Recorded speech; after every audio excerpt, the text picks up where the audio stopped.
Bonjour à tous et bienvenue. Aujourd'hui, on pioche dans une mine d'or d'infos, le blog Tu savais ça, qui, je cite, propose des informations strictement inutiles et donc rigoureusement indispensables. Et leur pépite du jour, c'est une expression que tout le monde connaît, avoir le cafard. On l'a tous déjà dit, on l'a tous déjà ressenti, ce petit coup de blues. Mais est-ce qu'on s'est déjà posé la question, pourquoi un cafard? Pas une araignée, pas une limace, non, un cafard. Allez, c'est parti, on va creuser ça ensemble. Pensez-y, on est un dimanche soir, il pleut dehors, la fin du week-end approche, et voilà, ça monte. Cette petite vague de mélancolie, cette déprime légère. Eh bien, c'est ça, le cafard. L'expression capture ce moment à la perfection. C'est un sentiment que tout le monde connaît, mais en français, on lui a donné une image, disons, assez unique. Et voilà la question qui tue. Pourquoi cet insecte? Franchement, c'est pas l'animal le plus glamour du monde. Alors, comment est-il devenu le symbole de notre tristesse? C'est un peu une énigme en fait, une petite enquête linguistique qui nous attend. Alors, pour comprendre, il faut faire un petit voyage dans le temps.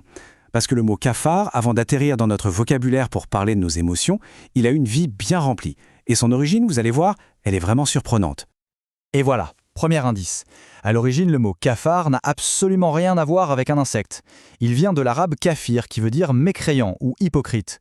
On est quand même très loin de la petite déprime du dimanche soir, non? Au départ, c'était un mot pour décrire un type de personne, pas du tout un sentiment. Alors, comment on est passé de l'un à l'autre? Eh bien, le sens a glissé. Au XVIe siècle, le mot entre dans la langue française, et il garde ce sens de personne sournoise, hypocrite. Et c'est là que l'insecte entre en jeu. On s'est dit que le comportement de l'animal, qui vit la nuit, qui se cache dans les coins sombres, ça ressemblait pas mal à celui d'un hypocrite. Du coup, le mot cafard a commencé à désigner les deux, la personne et la bestiole. Bon, d'accord, on a donc un mot qui veut dire hypocrite et insecte. Mais le rapport avec la tristesse, comment on a fait ce saut, c'est là que l'histoire devient vraiment intéressante, parce que c'est la poésie qui va tout changer. Et le grand responsable de ce changement, c'est Charles Baudelaire, rien que ça. Au XIXe siècle, les poètes comme lui cherchaient des mots, des images fortes pour décrire leur fameux spleen, cette mélancolie profonde. Et là, Baudelaire tombe sur le mot cafard et se dit « c'est ça, c'est l'image parfaite pour cette angoisse qui ronge, cette tristesse qui se cache dans l'ombre ». Il a littéralement détourné le mot pour lui donner un sens complètement nouveau, beaucoup plus personnel. Et franchement, son idée était géniale, parce que le cafard comme symbole, ça marche du tonnerre. Réfléchissez-y, c'est un insecte qui vit la nuit, un peu comme nos idées noires. C'est un parasite, difficile de s'en débarrasser, tout comme une déprime qui s'installe. Et même le son du mot, cafard, c'est lourd, ça sonne un peu plombant. Bref, la métaphore était parfaite. Et c'est ça toute la magie de l'expression. Elle a réussi à donner une forme concrète, presque physique, à une émotion totalement abstraite. D'un coup, la tristesse, ce n'est plus juste un sentiment vague, c'est cette bestiole qui nous gratte à l'intérieur, qui se cache dans les recoins de notre esprit. C'est une image incroyablement puissante. Alors, petite question, est-ce que c'est pareil ailleurs? Est-ce que les autres langues aussi ont choisi un insecte pour parler de la déprime?